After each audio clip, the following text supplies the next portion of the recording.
ఏడుస్తున్నారు అప్పటి నుండి. ఎందుకంటే అన్నయ్య తప్పు వచ్చారు. నేను అప్పటి నుంచి అబ్జర్వ్ చేస్తున్నాను. ఇది మదర్స్ మీటా లేకపోతే తల్లిదండ్రులు ఇద్దరు వస్తానరా అని చెప్పి ప్రతి తల్లి తన యొక్క జీవితాన్ని దారబోసి తను త్యాగం చేసే తన జీవితాన్ని దారబోసే పిల్లలకు జన్మనిస్తుంది. అది మాతృమూర్తి యొక్క గొప్పతనం. వరం కూడా. మరి తర్వాత వచ్చేది నడిపించే దైవం నాన్న, ఆయనే తగ్గగాడు. మరి వీళ్ళిద్దరికి ఉన్నటువంటి పిల్లలు ఎలాంటి వాళ్ళు? మన బాధ్యతలు మనం ఏం చేసుకుంటాం? ఎక్స్పెక్టేషన్స్. నర్సరీలో వెళ్ళగానే అప్పటిదాకా వాడు పాపం మంచిగా ఉంటాడు, ఇంటి దగ్గర ఆడుకుంటూ వాడి అర్థం లేదు. మంచి ఎగరాలనిపించినప్పుడు ఎగురుతాడు. వాడు పంచరంలో లేదు కాస్త నడవకపోతాడు. మనం అప్పుడు తీసుకెళ్ళి ఇంకో విషయం, 2 సంవత్సరాల నర వచ్చిందంటే మనలో ఆకృత మీరు ఎప్పుడు స్కూల్గా లేదా ఇప్పుడు తొందరగా చిన్నగా ఉన్నప్పుడే స్కూల్కి పంపలేదనుకో మీరు ఓడు మళ్ళీ అలవాటు కాడు. ఎందుకు అలవాటు కాదు? మొదటి గురువు ఎవరు? మాతృమూర్తి. జిజియాబాయి శివాజీని 2.5 సంవత్సరాలకి స్కూల్ పంపిందా? శివాజీని తను తయారు చేసింది, తన స్వయంగా బోధించింది ఝాన్సీ లక్ష్మీబాయి. అలాంటి అంశంలో పుట్టిన భారతీయ త్రిమూర్తుల మనం అందరం ఒకసారి గట్టిగా మనకు మాతృమూర్తులమైనటువంటి మనము మన పిల్లలు మన మాట ఎందుకు వినారు? సినిమా చూపించాలి వల్ల చూపించాలి, అలాగని భయపెట్టకూడదు. సోదరులందరూ పిల్లల్ని భయపెట్టాల్సిన అవసరం లేదు. వాళ్ళు చాలా మంచివారు, పిల్లలు చాలా మంచివారు, చాలా గొప్పవారు. ఎందుకంటే మన పిల్లలు వాళ్ళు మన పిల్లలు.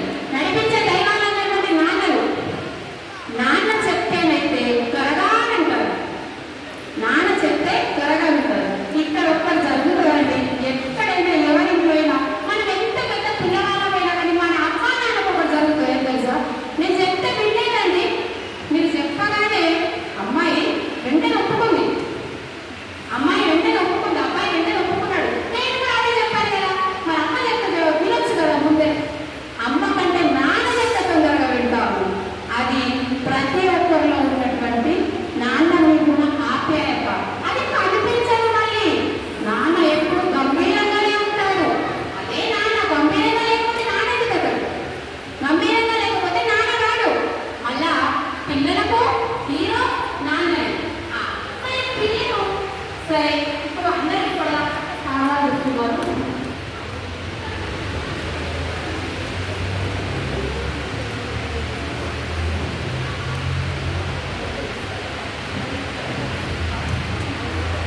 ఒక్క నిమిషం. వాళ్ళు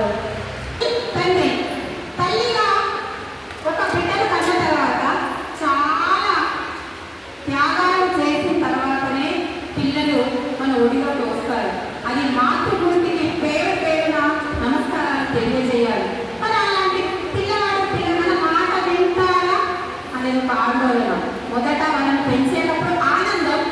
మరి వాళ్ళు మన మాట వినకుంటే ఆందోళన, సంఘర్షణ. ఎలా ఆందోళన ఉంటుంది అంటే ఫస్ట్ పిల్లవాడు పాప బాబు మన మాట వినుకుంటే మొదటగా వ్యతిరేకత వచ్చేది మన ఇంట్లో ఉండే తక్కువ అన్నయ్య ఉండే. అంటే వాళ్ళ భర్త నుండే నువ్వు వస్తే వింటలేదు, ఇంట్లో ఉండి ఏం చేస్తున్నావు, వాళ్ళు మీ మాట వింటలేదు, ఏం చేస్తున్నావు. అప్పుడు మాతృమూర్తికి ఒక చిన్న ఆలోచన వస్తుంది.